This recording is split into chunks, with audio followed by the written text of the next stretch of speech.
So, in this video, I'm gonna walk you through just 2 killer tips that will definitely make your art improve fast. Coming up.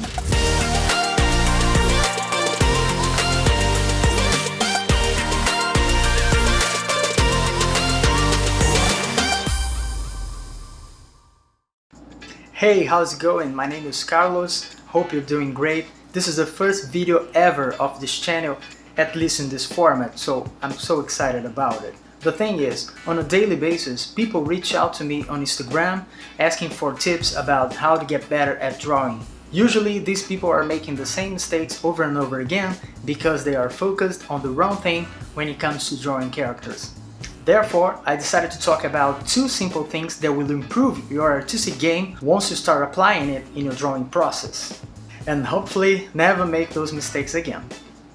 So let's jump into tip number 1, which is confident lines. Confident lines are even a more powerful skill to an artist than their knowledge of anatomy. Kind of controversial statement, but it's true. Let me explain.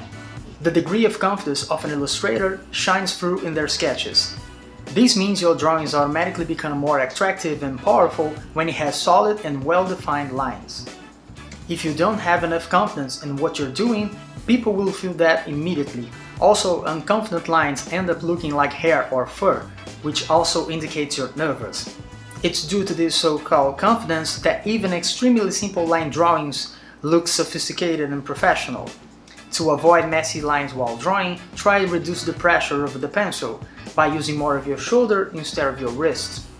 Save this, your pencil line should give the viewer a sense of urgency and movement, not confusion and lack of confidence. Let's go right into tip number 2, which is line weights. If there's one thing that can set you apart from the others, it's how you make your lines.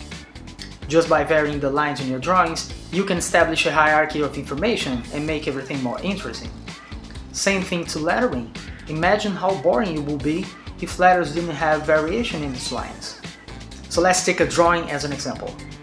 Notice the use of a thicker line in certain parts.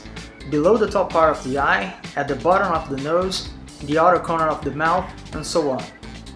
The rationale behind this is that I'm thinking about the most common light situation, which is from top to bottom, so the viewer will recognize the thicker lines as being shadows. When done right, lines don't even have to meet up in order to connect pieces of your drawing. The brain will fill those gaps for us. The rule is simple.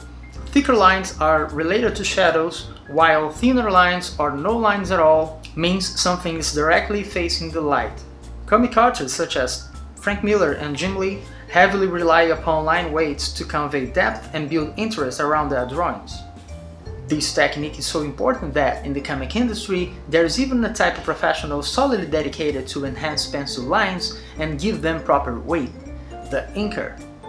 To summarize, the whole concept behind line weight is contrast. You probably don't want your drawings to look like those coloring books, right? If you're a digital artist, make sure your tablet has pressure sensitivity built in and your brush is set up correctly. I actually covered this topic in one of my Instagram posts by showing my personal brush settings in Photoshop. So check that out if you're interested, the link's in the description below. That's all for now, thanks for watching, and if you like this kind of content, please consider subscribing to the channel. Don't forget to share with your friends so that I can keep making more content like this one. And if you want to learn more by having me giving my personal feedback over your drawings, check out my course, the link is also down below. See you guys next time, stay safe and keep practicing.